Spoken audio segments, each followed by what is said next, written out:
Please help. I rizzed up a girl. I really like her, but yesterday I found out she likes Tim Pool, and we had an argument on trans people. She believes they are pedos, and Christopher Mr. Beast is brainwashed. Should I try to convince her otherwise or leave it be? Wait, what? Please advise. Other than this, she seems pretty socialist. What? That's an insane sequence of events to find out. Like, how is that person even remotely a socialist? I don't know. I mean, they're like, I want Medicare for all except for trans people. Like, I want everybody to have access to healthcare, but just not trans people. Like, I just don't want them to have healthcare. You know what I mean? Is that how that works? Like, it's Medicare for all except trans? Is that, like, how does that work? I need to understand. No, bro, I recently curved a girl who was like, who was a mega Bernie bro, but a turf. Dude, I'll keep it a $150 with you. Anyone, and I mean anyone, that isn't just like either not transphobic or B, just like, yeah, it's kind of weird. I don't really understand it, but I don't really get it. I don't really care.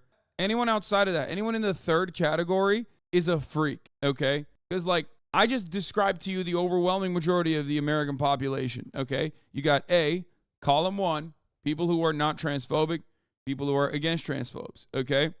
Now, this is not a gigantic constituency, even though there is a pretty solid number of people there.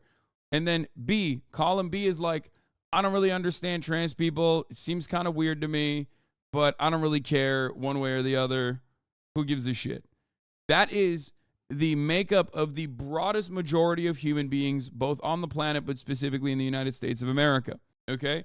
And then you have the C column, who does have an opinion on trans people, but is like very upset about their existence. Column C is fucking terrifying, okay? It's terrifying. Column C is just like, they've lost the plot. They're fucking insane. They're seeing trans people in every corner. They're like imagining trans people nonstop. You know, trans people are doing this, trans people are doing that. They're going to be really fucking boring.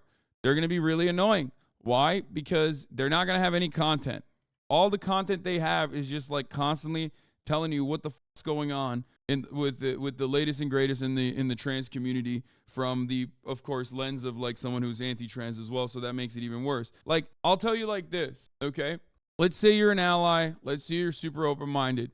Would you want to date someone who is literally every single day coming to you and being like, here's the latest thing that happened in the trans community, even in a positive way, okay? Even in a positive way. Even you're trans, let's say, and you have boyfriend, girlfriend, them friend who's also trans, right? If they were constantly like, let's talk about, you know, neopronouns right now. Let's have a conversation about neopronouns. Let's have a conversation about like whether AFAB and AMAB is actually the correct terminology to utilize. You'd be like, no, you're boring. What the fuck? Live your life. Let's get back to normal shit like Hearts of Iron or sex mods for Fallout New Vegas. You know, things like that. That's what you would normally say. Like, let's talk about the shit that we would normally talk about. Trains. You know what I mean?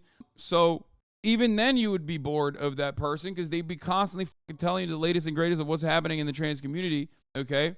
But then the anti-trans brigade is even worse than that because they don't not only constantly have trans on the mind, but they're like freaks. Yeah, talk about trains, not trans.